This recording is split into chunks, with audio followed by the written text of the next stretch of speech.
سلام، به کانال رویای شیرین خوش اومدین. توی این ویدیو میخوام یه فیلم خفن جوانپسند مخصوص کسایی که عاشق فیلم‌های داستاندار هستن معرفی کنم.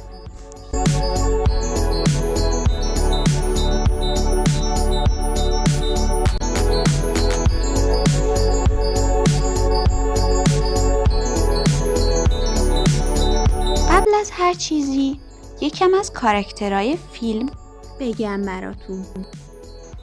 این فیلم داستان ابی، یک دانشجوی سال اولیه کالجه که سعی میکنه از گذشته تاریک خود فاصله بگیره، در حالی که در مقابل جذب پسری بد به نام تراویس مقاومت میکنه.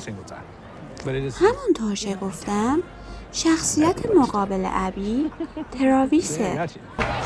این یه بوکسوره خوش‌اندامی که به خاطر مهارت‌های رزمی خوبی که داره تو مسابقات زیرزمینی و غیر قانونی شرکت میکنه.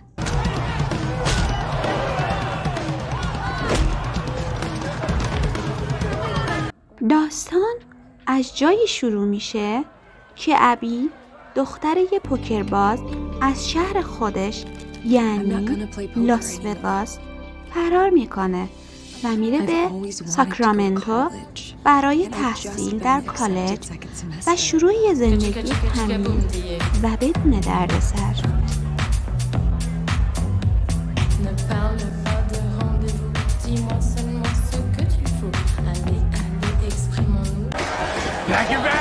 ابی و تراویس از لحظه آشناییشون با هم درگیرن و تراویس با قدرت بدنی خودش میخواد از ابی تو دردسرها و مشکلاتش محافظت کنه.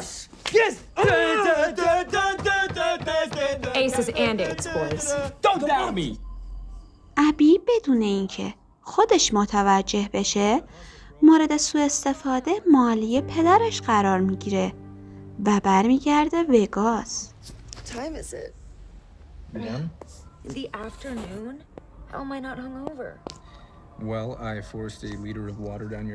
اگه داستان این فیلم براتون جالب بود، بدون اینکه ما جاهای خفن و جالب فیلمو نگفتیم که اگه خواستین تماشا کنین لذتش براتون محفوظ باشه.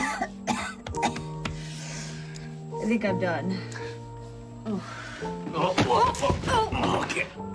Sorry. اگه میخوای بدون اتلاف وقت بهترین فیلمای مورد علاقه خودتو پیدا کنی و بعد از تماشای فیلمای کسل کننده احساس بدی بهتون دست نده، حتما کانال رویای شیرین رو سابسکرایب کنید.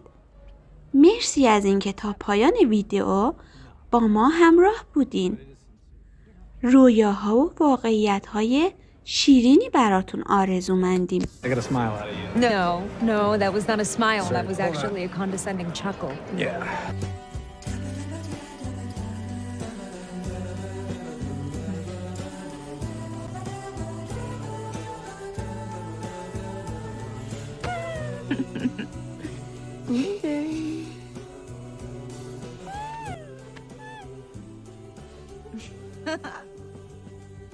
Bad kitty. Mouse. Mouse. Abby. Oh, you're cute. Much. It's not what you think it is. Abby, you're... Wait, what are you doing? Abby. My name is Abby. Travis Maddox.